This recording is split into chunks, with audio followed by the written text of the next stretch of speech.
E a atenção primária em saúde e a medicina da família atuam de uma forma ampla, educativa, orientativa e muito, basicamente, preventiva. O tema que nosso palestrante vai oferecer é bastante amplo: saúde do homem, do mental e parentalidade, até os desafios de bons hábitos. É bastante abrangente e confesso que eu estou muito curiosa para conhecer. Então, eu apresento o Dr. André Cassias, ele é gerente médico da saúde digital, da atenção básica, atenção primária em saúde, cuidados integrados do Grupo Fleury. Ele é médico pela Universidade Federal do Paraná. Ele fez medicina da família na PUC, pós-graduado em gestão de APS e mestre em gestão em saúde da Fundação Getúlio Vargas.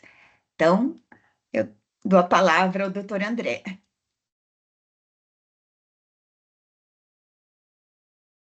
Muito obrigado, doutora. Bem, nesses momentos a gente tem uma dificuldadezinha aqui para poder abrir o e-mail certo aqui, mas, enfim, estou resolvendo. Enquanto eu vou abrindo a minha apresentação, eu queria até questionar os homens que estão na sala, ou até as mulheres, né? Porque eu acho que a saúde do homem uma das questões é justo isso. Quem conduz muitas vezes é a esposa, é é a, é a parceira, a mãe, até as filhas, né? Eu agora tenho uma filha, então quem ajuda a conduzir a minha saúde é própria outras pessoas, porque o primeiro grande aspecto disso é a gente relembrar que precisa ser cuidado, né? Existe uma força-tarefa de colocar a mulher como uma pessoa muito importante na sociedade, com salários equitativos e uma série de situações que equiparem, mas também existe uma força-tarefa de colocar o homem como uma pessoa que cuida um pouco melhor da sua saúde, né? Que não é a nossa realidade atual. Então, sou super grato de ter sido chamado para falar sobre isso aqui. Então, esse é o primeiro ponto. Vou apresentar aqui. Eu estou proibido de compartilhar por algum motivo aqui. É só um minutinho, a gente já vê nas configurações. Tá. Ou Rafael, tá aí. senão eu mando a apresentação para alguém. Acho que era isso que eu não estava conseguindo. Então, enquanto a gente vai resolvendo essa possibilidade de compartilhamento, esse era o primeiro item que a gente tinha que pensar. Por que que o homem não tem esse cuidado, né? O homem, ele tem uma dificuldade de entender que ele é vulnerável. A mulher tem muito mais facilidade de olhar para a sua situação e dizer, não, eu preciso de ajuda, eu preciso de cuidado, eu preciso de atenção.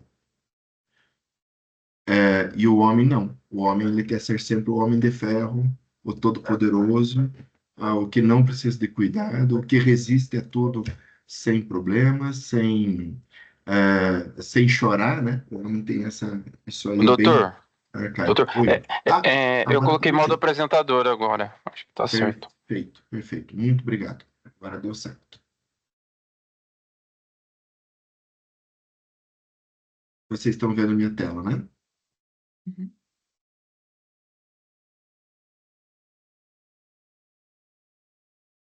Bom, tudo ok?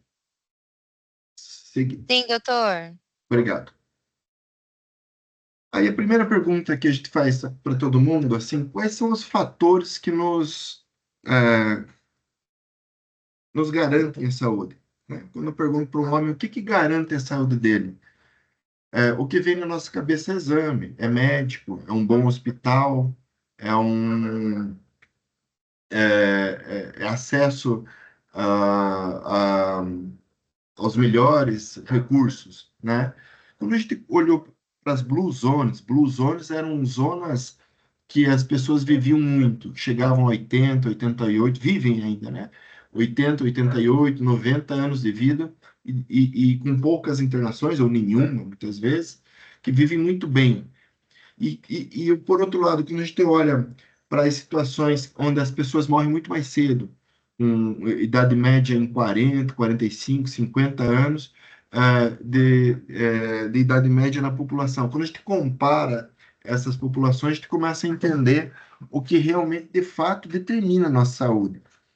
E é muito diferente do que a gente tem na mente, nós, né? Ou pelo menos comumente a gente encontra por aí. A primeira e grande definidor da nossa saúde é os nossos hábitos. Esse é o que mais faz a diferença. Para depois vir circunstâncias sociais,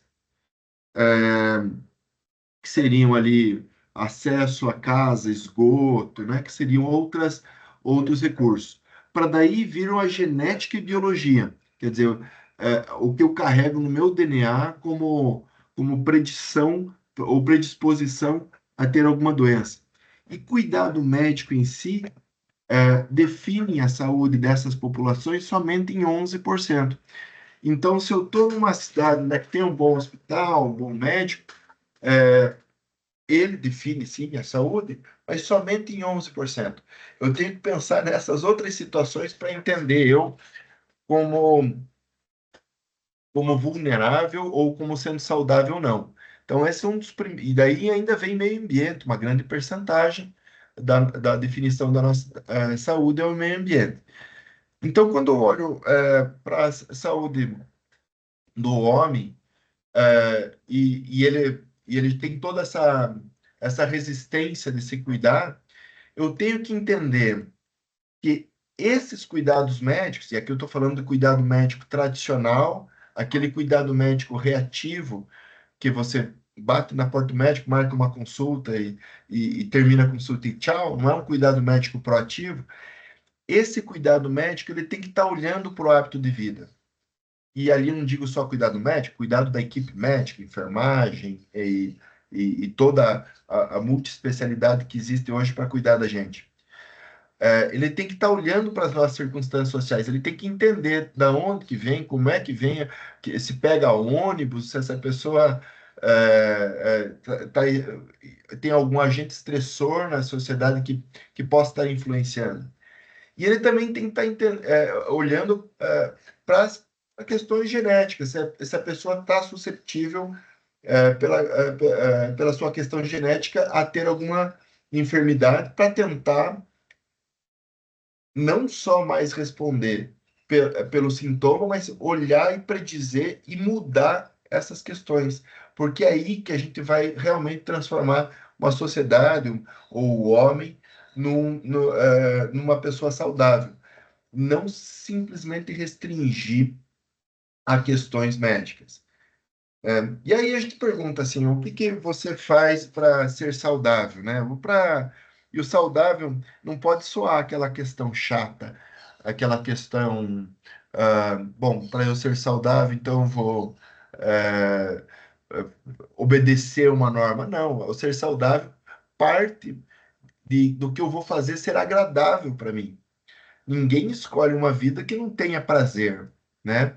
Mas as questões que a gente coloca aqui, e aí a grande diferença entre o homem e a mulher em vários pontos. O homem fuma, né, ainda muito mais que a mulher. A gente teve uma redução, isso é muito bom. Em 2006, que não faz tanto tempo assim, o homem fumava no Brasil perto de 20%. Quer dizer, 20% dos homens brasileiros fumavam, contra 12% das mulheres. Isso vem reduzindo, as políticas estão sendo eficazes, mesmo com o advento desses cigarros eletrônicos, isso ainda não alterou o ponteiro, né? E a gente hoje gava uma percentagem de 9,3% do povo brasileiro fuma. Mas ainda há uma diferença grande entre homens e mulheres.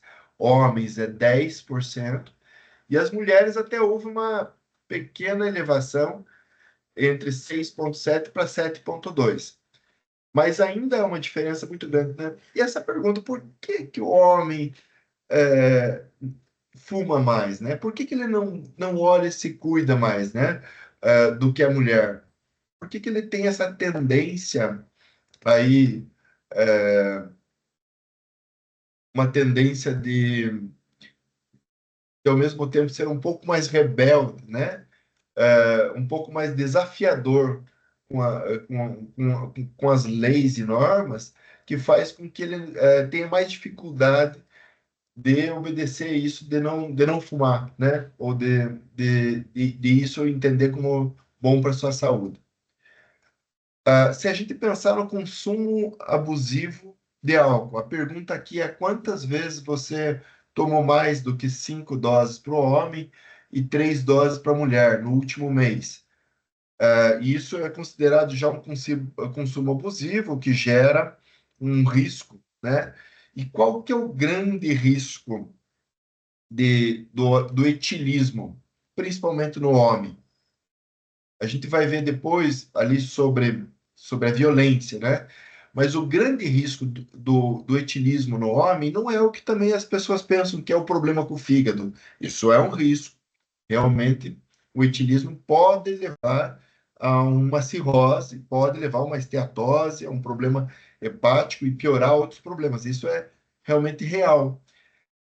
Mas não é o maior dano que o álcool faz na sociedade. O maior dano que o álcool faz na nossa sociedade, apesar de todos os esforços, é o acidente de trânsito. E a gente vê que nos últimos anos, e aí diferente do que foi no tabagismo, a gente não conseguiu redução no etilismo do homem. E vimos uma piora no etilismo da mulher. A mulher sai em 2006 entre 7,8% de consumo abusivo de álcool e o homem em 25% 25% dos homens tinham o hábito de consumir abusivamente durante o mês. Para agora, nos dias de hoje, a 2023 foi a última aferição, em 27%, quer dizer, não houve melhora. E a mulher dobra, sai de 7,8 para 15,2, né? Então, o que a gente conseguiu com as leis do tabagismo, a gente não conseguiu aqui no etilismo. O etilismo manteve-se igual e com o mesmo, ou um perfil muito semelhante de acidentes de trânsito, embora tenha sido feito muitas medidas de se beber não dirija, né? E ainda a gente não conseguiu reverter isso, tá? Essa é um dos nossos calcanhares de Aquiles da nossa sociedade brasileira, é um dos grandes problemas. Exercício físico. Tivemos um incremento, né? Um percentual de adultos que fazem exercício por semana. E a pergunta é: quem faz 1 hora e meia de exercício, ou 150 minutos de exercício na semana? Um exercício que não vale o exercício do trabalho. Esse eles não contam como exercício físico. Tem que ser um exercício físico voltado para a tua saúde mesmo, né? Com esse foco. A gente parte em 2009 de 39% para uma elevação em 45%. E as mulheres, uma elevação ainda maior, uma rampa maior, de 22% para 36% das mulheres praticam exercício físico. Uma média nacional de 40% das pessoas. Porém, é um exercício físico que não está conseguindo combater a epidemia de obesidade. Embora as pessoas estão fazendo um pouquinho mais de exercício, né? A gente viu que sai de 40, a gente está chegando a uma cifra assustadora, uma cifra muito elevada, de 19% da população é obesa. Isso contra 9% em 2006. É muito grande. É, é 10%, é mais que o dobro, né? 10% a mais. E isso não estamos conseguindo enxergar uma estabilização ou alguma chance de redução. Então, e o Covid acelerou ainda mais. A última aferição aqui é de 2018. O Vigitel não mediu a obesidade nos últimos 6 anos. Por alguns motivos, a gente não tem esse dado atualizado. A Sociedade Brasileira de Obesidade, que faz parte da Sociedade Brasileira de Endocrinologia, tem medido isso, mas os dados mais concretos são esses e que ainda persistem em crescimento. Então, a gente estima que está em torno de 23% de obesos no Brasil hoje. E aí, de novo, o homem é mais. Aqui mostra por faixa de acesso à educação, mas o homem é mais. O outro indicador que a gente precisa ver hoje é sobre as doenças crônicas. E aí, a gente tem uma leve vantagem do homem, né? Tanto na hipertensão quanto na diabetes, o homem tem uma leve vantagem sobre a mulher, né? A gente vê que em 27% da população brasileira tem hipertensão, e isso subiu demais nos últimos 4 anos, e 10% da população brasileira tem diabetes. Então, um terço dos homens adultos, homens e mulheres adultos, tem hipertensão, e um décimo aí dos homens tem diabetes. Uma a cada 10 homens e mulheres tem diabetes, com uma leve proporção de mulheres. E aqui se discutiu muito se é realmente uma maior proporção de mulheres, ou as mulheres têm feito mais exames de rotina e descoberto mais. Então, essa aqui ainda é uma dúvida que isso se repete em outros países, mas no Brasil também se mostra que um pouco mais de homens, de mulheres, têm hipertensão e diabetes. E a depressão, né? A depressão tem sido muito grande, tem crescido também como epidemia.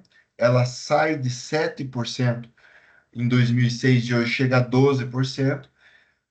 Em algumas subpopulações chega a mais do que 12%, 15%, 20%, como é em Porto Alegre, 27% das pessoas são consideradas deprimidas. Aqui, se for falar de São Paulo, 16% são consideradas deprimidas, versus aqui Belém, Cuiabá, que é um pouco menos. Então, algumas cidades são ainda mais assoladas por depressão, né? Então, tem esse efeito territorial também muito grande. Mas isso tem sido uma epidemia que afeta também homens e também mulheres. Quando eu olho para a parte do homem, né? E aí a gente pergunta o que a gente pode fazer para ter uma saúde melhor.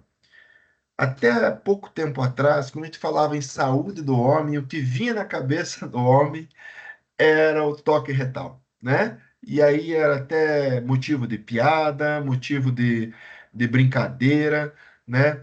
É, e isso nos últimos 4 anos começou a se repensar. Será que é o toque retal de um câncer que reflete uma melhora da vida, da saúde do homem, ou quanto isso representa, né, na saúde do homem? Os últimos estudos mostraram até que não faz tanta diferença o toque retal. Seria necessário outros exames mais aprofundados, como o rastreio, e está sob júdice esse rastreio do toque retal. Ah, André, então eu posso me preocupar, não preciso fazer? Não, isso tem que ser repensado caso a caso. Algumas subpopulações precisam mesmo fazer o toque retal, principalmente negros, né? Eles têm maior chance de ter o câncer de próstata, mas o que está acontecendo é rediscutir. Será que a gente não precisa mudar esse outubro voltado a um órgão, que era a próstata, e repensar a saúde do homem como um todo? Lembrar o homem para ele ir para um check-up, para um exame de rotina, para um exame de rastreio, e pensar em outras questões importantes. Por exemplo, a prevenção dos exames regulares, os check-ups periódicos, que vão olhar para o que realmente está matando o homem, né? Olhar principalmente para a avaliação cardiovascular, que isso pode ser feito pela atenção primária. Pensar a saúde mental, e aí sim, esse papel do homem, que está cada vez mais sendo valorizado como pai, como companheiro, né? É, como uma pessoa que também olha para a culinária, né? Que isso aí foi deixado para a mulher como se fosse uma questão menor, né? E hoje a gente está olhando que fazer a comida dentro de casa, ou participar desse processo de compra e elaboração da comida, ela tem ensinado o homem, que estava alheio a isso por muito tempo, infelizmente, muitas questões. Então, esse reposicionamento do homem dentro da cozinha, né? E que ele saiu da cozinha porque a sociedade assim desenhou o homem fora da cozinha, né? E essa volta, esse equilíbrio do homem também nesse espaço, esse espaço como pai, como tem que ser redescoberto, começa a ensinar para ele que a cozinha é um ambiente, é uma escola de vários pontos ali. Ele ensina para os filhos e trabalha e aprende com os filhos e com a esposa sobre sustentabilidade, sobre ecologia, sobre uso racional, sobre economia, né? Dentro da cozinha, a gente aprende química, física, matemática, mesmo geografia. Então, o homem tem que aprender isso.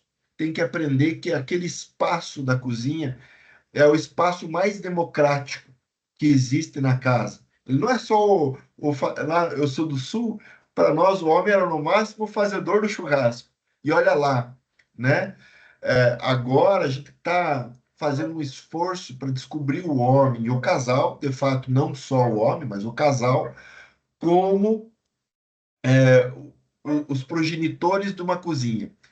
E isso tentando também escapar das armadilhas que restaurantes, que a vida cotidiana nos provoca e nos coloca, que é receber alimentos sem saber a procedência, né? Que é comer sem saber de onde está vindo aquela refeição, se tem transgênico, se não tem transgênico, se aquela refeição é de produtos naturais, se são alimentos frescos ou não, né? E hoje, fazer o seu alimento não é mais. Tem que ser, né? Não estou dizendo que não é, mas ele tem que caminhar para não ser mais colocado como algo negativo, mas sim como um luxo, você poder fazer o seu alimento. Então, isso de trazer o homem para a cozinha, trazer o homem para o ambiente da realização da comida, tem sido ressignificado, né? Essa palavra ressignificado tem sido também exaurida ali, mas nesse sentido tem muito peso, né? Colocar o homem de novo como cozinha, e não só para momentos lúdicos, né? Ah, meu marido sabe fazer um prato especial. Não, para o dia a dia mesmo, né? Isso é muito importante, repensar o homem. E, no mesmo embalo, para o cuidado com os filhos. Esses dois aspectos, tanto alimentar quanto o homem cuidando de seus filhos, faz com que ele se humanize mais. Ele saia daquele postura de que eu sou a pessoa que é feita para trabalhar, é feita para ganhar o dinheiro, para sustentabilidade, mas coloca ele, não, eu sou feito para viver. Eu sou feito para comer e para fazer meu alimento e para cuidar dos meus filhos. Isso traz ele numa dimensão de cuidado, que é uma dimensão que ficou muito em volta da mulher.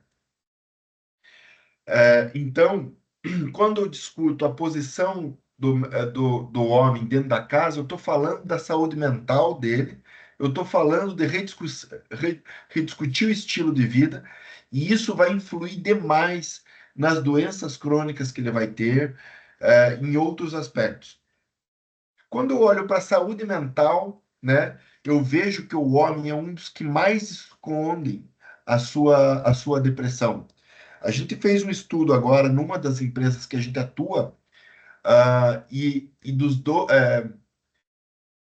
dos homens que passaram com nós, depois foi feito um teste. Então, de todos os homens que passaram em nossos ambulatórios, foi feito um teste e 12% deles acusaram depressão no teste. Quantos que tinham falado sobre isso na consulta? Apenas 1%.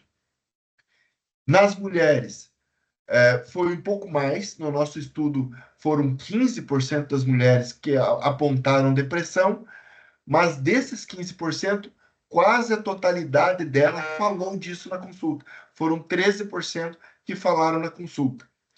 Então, o homem passa em consulta e não está acostumado a falar sobre seus sentimentos. Talvez seja que não está sendo nem indagado. Essa é uma autocrítica.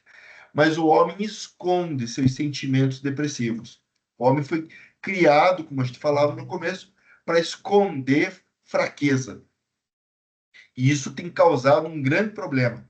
É o que faz mais suicídio. Embora a mulher tenha mais depressão, o homem é o que provoca maior suicídio. E aí, estilo de vida, a gente já mostrou tabagismo, etilismo, drogas ilícitas, eu não trouxe aqui, mas o índice é assustador, tem subido muito o uso de drogas ilícitas, principalmente em homens. A própria obesidade é maior, e o exercício regular é maior em homem, isso é parte boa, ele pratica ainda mais exercício, mas não tem subido igual tem subido nas mulheres. A minha percepção é que logo, logo as mulheres vão fazer mais exercícios físicos que os homens de forma regular. Em doenças crônicas a gente viu, mas precisa ser mais debatido ainda. E a prevenção de acidentes e violência, né? Bom, eu vou falar aqui da atividade sexual e reprodutiva. O homem ainda é mais sujeito à disfunção erétil, óbvio, a mulher não tem, mas isso repercute mais na sua até na fertilidade, no seu relacionamento, e também levando a um déficit importante na sua saúde mental, provindo da sua saúde sexual, né? Disfunção erétil, corrigindo aqui em tempo, disfunção erétil a mulher não tem, mas também tem disfunções sexuais, claro, né? Se eu olho, quando a gente olha aqui é um gráfico bem legal de a gente olhar, né? A gente vai falar sobre saúde, fala em gráfico, mas os gráficos mostram muito sobre aonde que a gente precisa cuidar mais. Quando eu olho o que tem matado os homens no mundo, do que os homens morrem no mundo, né? A principal situação que mais leva os homens à morte é doença cardiovascular, tá? É um infarto e AVC. E aí vem dos nossos hábitos: tabagismo, etilismo, exercício físico, obesidade, né? Alimentação, maneira com que a gente se alimenta, frequência, né? E isso está levando a gente a ser ainda campeões em doenças cardiovasculares. Aqui em azul forte está mostrando o quanto o mundo morre de doença cardiovascular, mas em azul fraco mostra que o Brasil está muito semelhante. Quando eu olho para câncer, olha a diferença grande. O mundo tem uma quantidade de óbito maior que 25% por problemas com câncer. E o Brasil, em torno de 17% dos problemas com câncer levam a óbito, tá? Aí a gente olha aqui doenças respiratórias, como pneumonia, acidentes e lesões não intencionais, diabetes mellitus, doença por cirrose, tal. Isso é muito semelhante nas causas no Brasil e no mundo, menos homicídio e violência. E aí a gente tem aqui um pool de mortes no Brasil por homicídio e violência. Dessas, a maioria está relacionada também ao hábito de, de, de ingestão de álcool, ao etilismo, tá? Ao pulso do etilismo. E aí tem uma pergunta interessante para a gente fazer. No Brasil, tem essa correlação, tanto nos acidentes de trânsito quanto nos homicídios e violência, e às vezes aqui no homicídio dirigir de forma rápida é também um homicídio, né? A pessoa está ali fazendo aquela direção imprudente de forma ah, já intencional, como se fosse um homicida ou um suicida. Ah, mas a questão aqui é uma questão de um hábito cultural. Quando eu olho para o leste europeu, que é Polônia, agora a parte dela está até em guerra, né? A Rússia, a Ucrânia. Quando eu olho para essa parte do mundo, eles até têm um consumo abusivo maior que o nosso de álcool. O próprio Japão tem um consumo abusivo maior que o brasileiro de álcool. Mas os índices de homicídio e violência e os índices de acidente são bem menores, muito menores. O problema do Brasil é ainda beber e dirigir, ou ainda é beber e ter um comportamento inadequado em bar, em ambientes sociais, nessa dicotomia política, né? Isso tem levado para nós a essas situações e repercutir uma grande causa de morte. Bom, ainda sobre a próstata, que a gente começou a falar, e aqui a gente dá mais um dado. Quando a gente olha para a próstata, ela repercute apenas 4% da mortalidade do homem, geral do homem. E no Brasil ainda ela é um pouco menos que isso. Ela está em 3,8%. Mas falando isso de forma mundial, está em 4% da mortalidade do homem.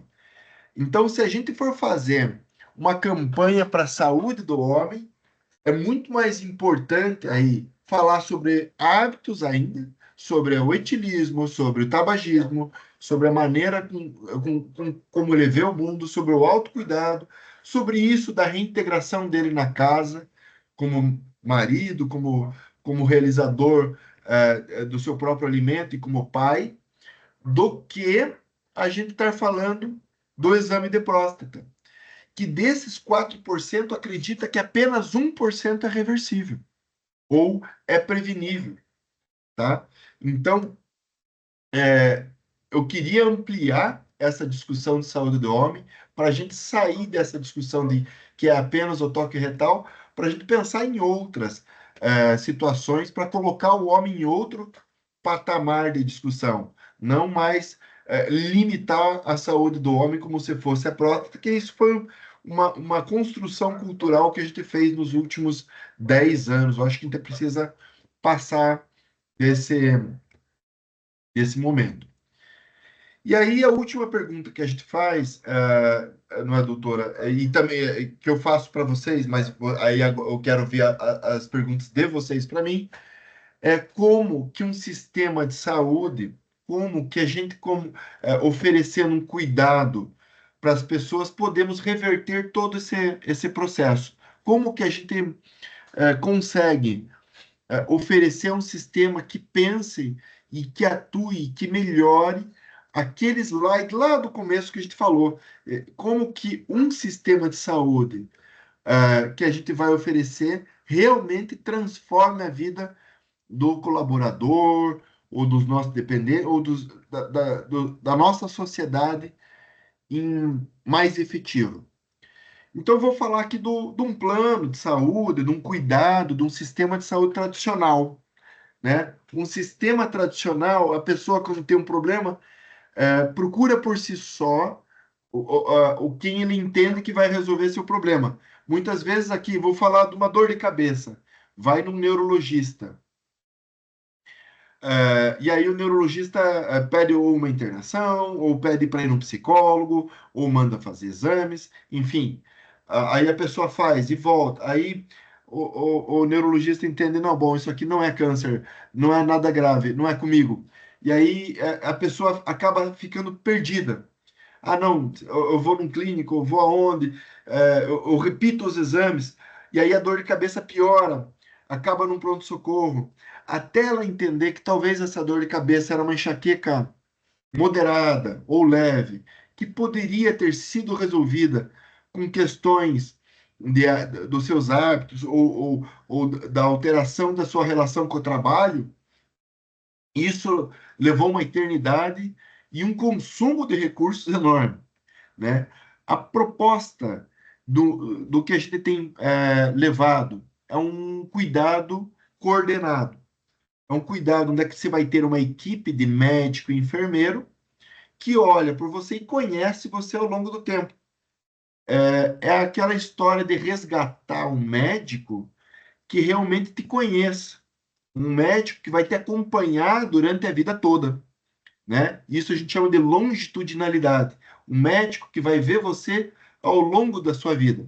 E por qualquer motivo que você tenha, bom, eu tenho dor de cabeça, ou até tenho dor no joelho, ou tenho enfim, qualquer motivo, ele seja sempre tua primeira opção para começar a jornada sempre por esse médico. Isso vai trazer um ganho de eficiência muito grande. A, a tua dor de cabeça é mais forte do que imaginava. Ela é uma dor de cabeça que tem sinais de alerta, sim, eu vou precisar de um especialista. Mas a pessoa vai no especialista e volta com esse mesmo médico. Ou eu falo médico, mas a gente esquece de uma figura que é cada vez mais importante na saúde brasileira, da enfermagem. A enfermagem é a aglutinadora desse cuidado. Ela, quando eu peço um exame, é ela que vai ver se a pessoa fez esse exame, né? A gente pediu lá a tomografia para saber se a dor de cabeça não era uma situação mais grave, a pessoa não faz a tomografia, ela volta com câncer daqui a um tempo. Então, precisa da enfermeira para fazer essa coordenação do cuidado, para ver se as pessoas fizeram, até para ajudar a pessoa nesse navegar de rede de saúde que a gente tem. Bom, essa equipe médico e enfermeiro, elas estão capacitadas para coordenar o cuidado, mas também para falar de todos aqueles itens que a gente falou até agora. Elas estão capacitadas e treinadas para fazer o que a gente chama de entrevista motivacional. Para qualquer mudança do estilo de vida nosso, para qualquer mudança de algum hábito que a gente tenha, e essa é uma coisa difícil, a gente aprendeu aquele hábito, as pessoas bebem, fumam, porque elas aprenderam esse hábito no meio social que elas vivem. Para fazer uma mudança disso, não é simplesmente vou parar, ou vou comer mais vegetal agora, ou vou ela precisa de um apoio. Ela precisa primeiro entender em que fase da mudança motivacional eu estou. Se eu estou pré-contemplativo, se eu estou contemplativo, ou se eu estou numa fase de ação ou de manutenção. Essa mudança de estilo de vida é um treinamento que essa equipe está habilitada a entender. Às vezes, não é a hora dele parar de fumar. Mesmo que sempre é bom parar de fumar, mas não é hora, porque pode mexer com outras questões que naquele momento pode até causar um desequilíbrio emocional na pessoa. Então, essa equipe ela está entendendo a pessoa como um todo e está propondo navegar a pessoa em num caminho de pertinência de saúde, o que é mais importante fazer, e também num caminho de mudança de estilo de vida. A gente teve recentemente uma um benchmark, né? Uma troca de ideias e de opiniões com uma empresa que faz muito do que a gente faz aqui, de atenção primária, isso chama-se atenção primária, lá dos Estados Unidos. E a primeira coisa assim que eu entendi é que a atenção primária soa no nosso ouvido como muito ruim, como básico, como simples, né? Quando eu falo isso aí é primário, eu estou falando isso aí é muito fraquinho. E o primary care, que é o termo de onde a gente copiou, né? O primary care vem de primordial, né? Tanto é que a campanha lá americana era Make Your Health Primary, quer dizer, faça a tua saúde primordial. Se a gente fosse traduzir, ia ser Make Your Health primária, faça a tua saúde primária. Nem cabe uma tradução de um slogan desse, né?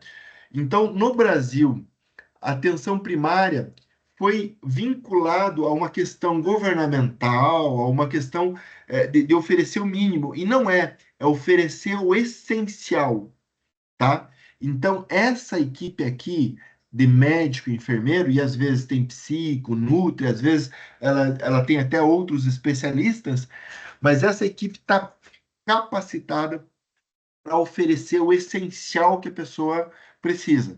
Na primeira consulta, eu já ganho meu plano de cuidado. Ah, o que eu preciso para esse ano? Esses exames, eu preciso mudar alguns hábitos, eu crio um plano de ação para mim mesmo, aferível, tá? Nesse mesmo bench que a gente fez, quando a gente foi conhecer essa empresa, inclusive foi uma empresa que foi comprada esse ano pela Amazon. A Amazon pagou 3,9 bilhões de dólares. Isso multiplicado por 6, dá em torno de 24 milhões de reais. Bilhões de reais. Isso é, né, parte do nosso PIB nacional.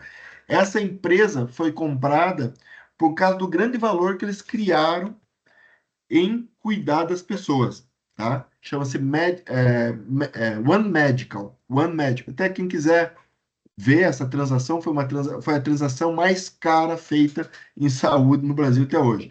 A compra da Amazon por ela, dela pela Amazon. E ela era o quê? Era a atenção primária, imagina, né? Então isso está ganhando um valor enorme, o valor de como cuidar das pessoas.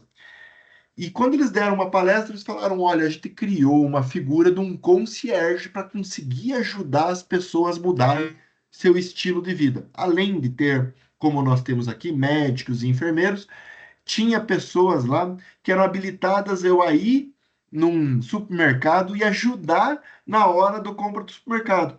Pegar lá a lata de óleo e dizer, ó, será que esse óleo é bom para você, para a tua situação? Pegar a carne, entender aqueles rótulos da carne, entender a graduação de álcool, enfim, na hora da compra era mais importante do que qualquer palestra do doutor André. Era a hora da compra lá dentro do mercado. Então eles entenderam, eles foram ao máximo e começaram a compreender que mudança de estilo de vida, sim, parte dessa equipe de médico e enfermeiro que cuida das pessoas, mas também tem que ter uma praticidade na vida da pessoa.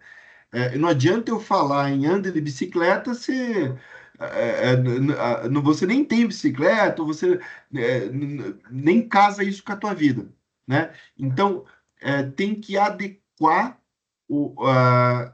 as práticas, as boas práticas e hábitos à tua situação. Óbvio que isso depende de sérios e outros fatores, né? Depende de circunstâncias sociais, mas ela tem que partir de uma equipe que te conhece. Não pode ser mais aquela postura autoritária do médico de antigamente. Ande mais, coma menos gordura, bababá, tá aqui e vai embora. Isso não faz mais sentido nos dias de hoje, tá?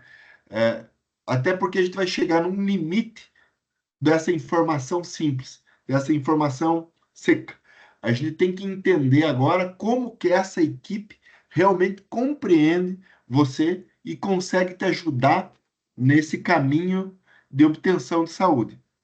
Jogando isso na saúde do homem, se a gente volta ao nosso foco inicial aqui de falar sobre o homem, é ainda mais desafiador que a mulher se permite a escutar e a ser coordenada por um cuidado de saúde. O homem tem aquela, não vou nem dizer arrogância, mas aquela dificuldade de entender alguém orientando ele para ele ser mais saudável. Até porque muitas vezes ele nem entende isso como um grande valor. Ele quer ser saudável, óbvio, ninguém não quer, mas ele não coloca isso como um grande valor a ser alcançável e mensurável. O último ponto que eu vou falar aqui, aí para a gente ir para as nossas perguntas, doutora, é que essa equipe aqui também, se a gente pensar bem, ela está resgatando aquela figura do médico lá de 1800. O médico da família que visitava você, que conhecia teu pai, conhecia teu avô, então por isso ele já conhece quais que vão ser seus problemas.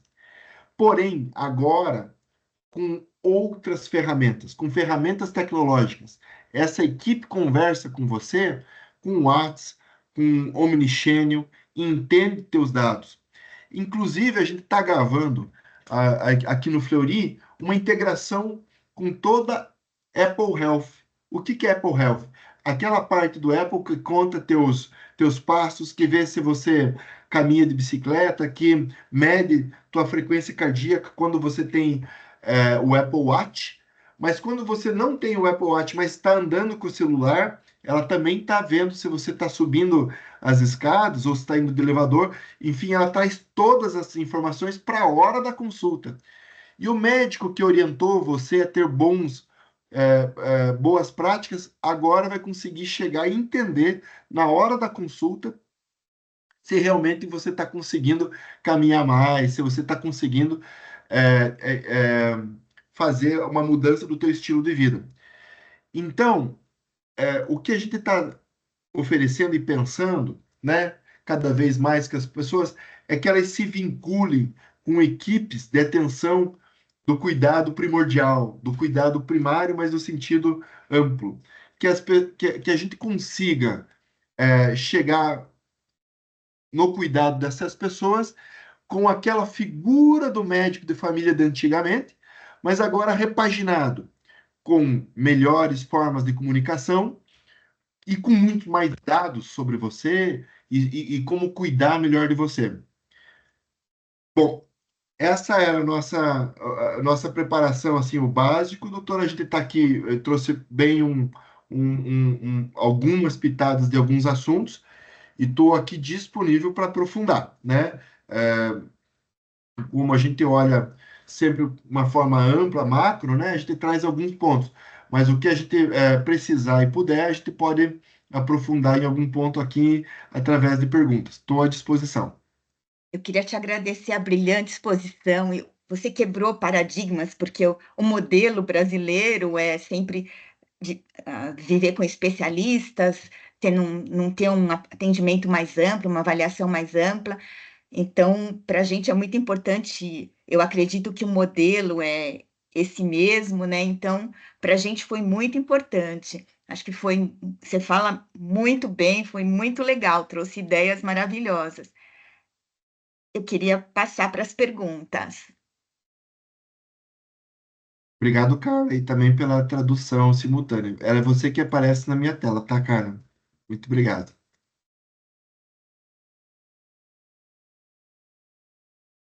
Pessoal, aproveitem.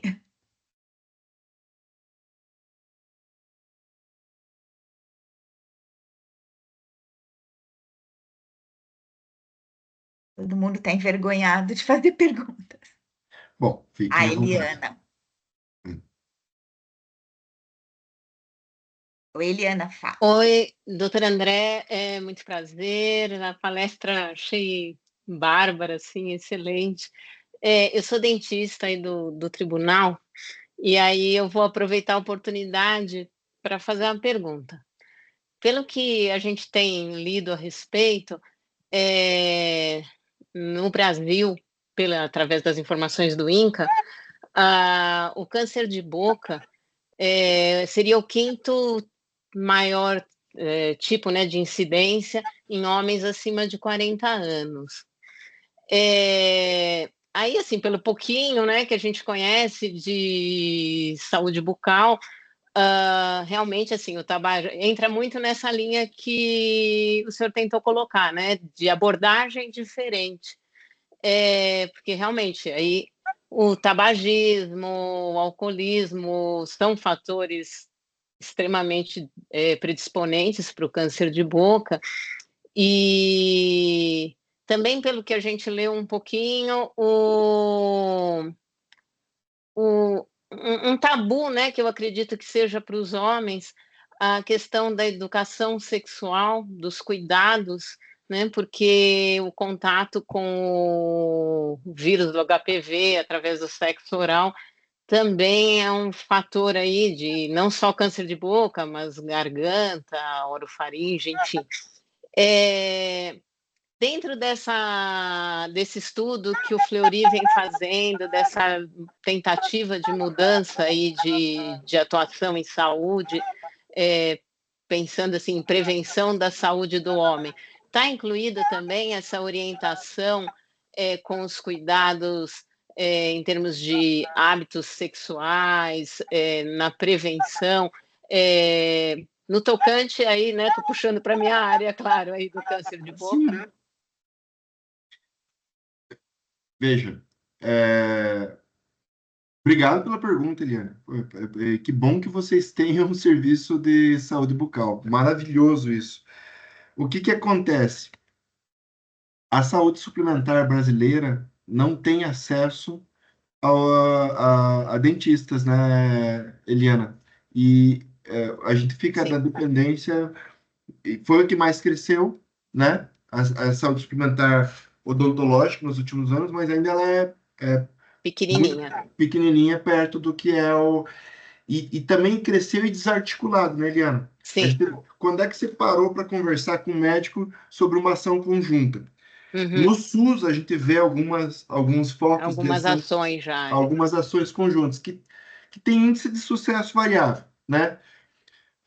Então, eu tenho um prazer enorme que a gente consegue fazer algo em conjunto, né? Eu acho que aí sim a gente está fazendo algo realmente valoroso, quando integra a atenção Sim. primária com odontologia, que no Uhum. Brasil isso eu acho que é muito legal. Então, tem algumas experiências de ações conjuntas. Eu vou dar um exemplo aqui, eu acho que eles não vão se importar em nada, na AstraZeneca. A AstraZeneca é essa empresa que produziu uma das melhores vacinas nossas, que faz uma série de medicamentos no Brasil, e a gente faz a atenção primária deles numa atuação em company lá, tá? Olha, e lá eles optaram por fazer uma atenção primária com odontologia junto. Então, é um dos nossos exemplos. A gente tem mais de 30 em companies, esse é um dos que a gente performa muito bem. Aí ver você falar sobre isso me deixa alegre, porque daí, trazendo tanto o médico quanto o dentista numa força-tarefa, ganha muito mais força. Sim, Tá, seria bárbaro, né?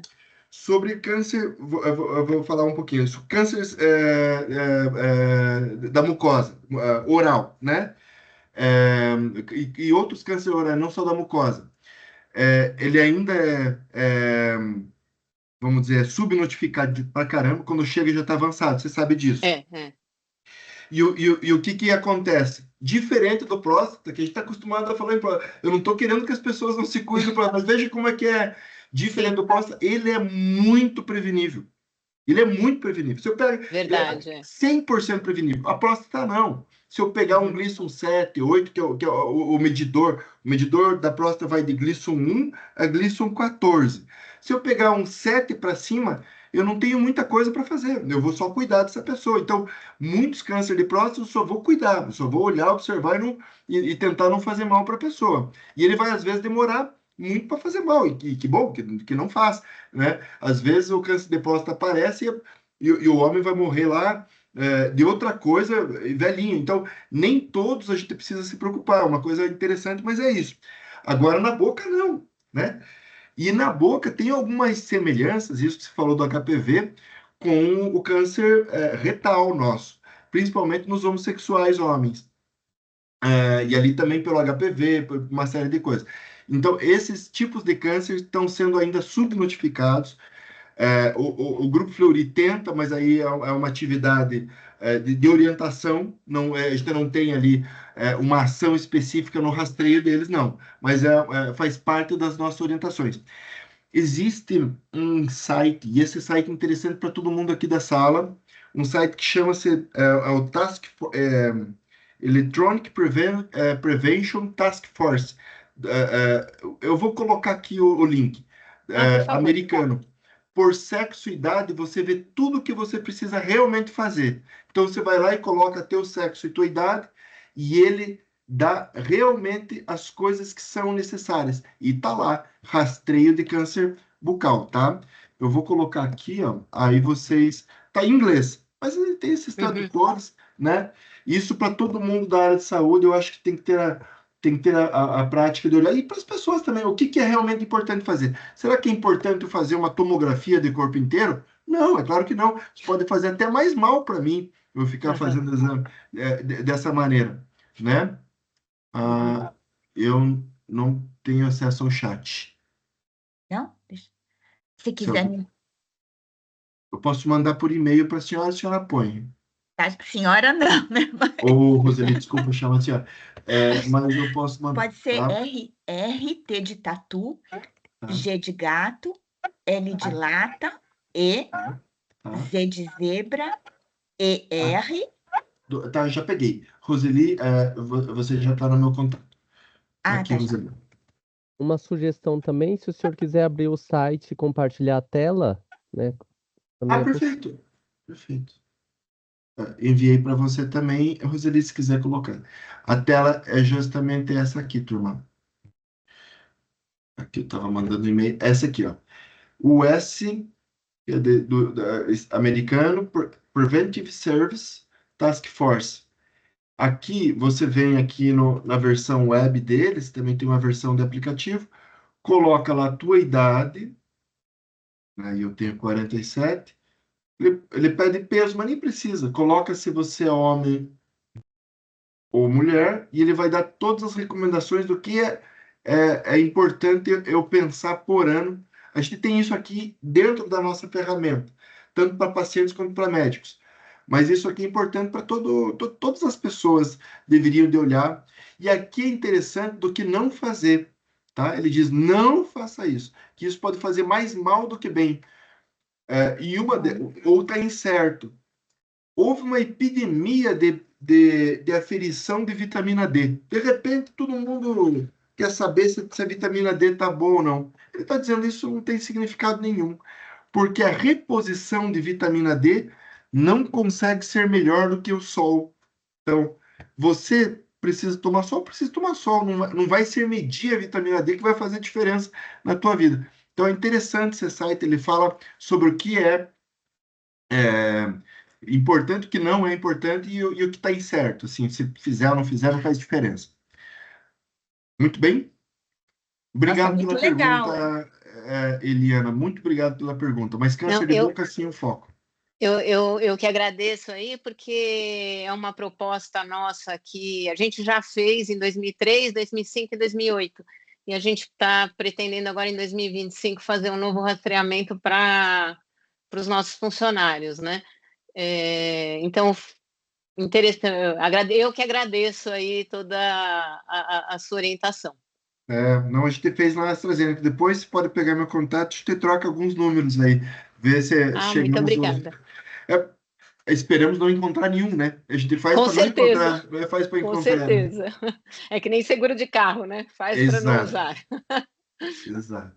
Muito obrigada. Por nada. Mais alguém? Só ainda mais um tópico enquanto alguém pensa na próxima pergunta. E aqui, Eliana, é um bom exemplo. Tem promoção e prevenção, que é parar de fumar, parar de beber, ou diminuir, ou controlar. E tem o rastreio, né? E uma coisa independe da outra. Se eu quero cuidar mesmo da população, eu vou pensar quantos fumam e o que vou fazer com os que estão fumando. Agora, se eu quero fazer o rastreio, é pegar todo mundo e olhar a boca, né? Então, são duas ações aí. O rastreio é uma, mas continuar olhando para o tabagismo é o de fato que vai mudar o ponteiro. A gente conta com uma equipe aí multidisciplinar excelente e o pessoal da psicologia, junto com os médicos e do serviço social, já fazem um programa legal aí do tabagismo. Perfeito.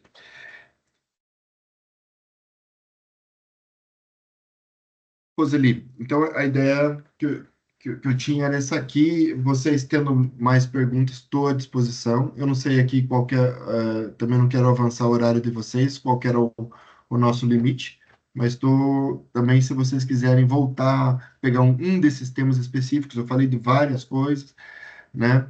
Mas estou à disposição de vocês também. Ah, que ótimo, porque a gente vai querer muito que você fale de novo, né? Foi maravilhoso. Obrigado. Obrigado por a possibilidade de bater um papo com vocês.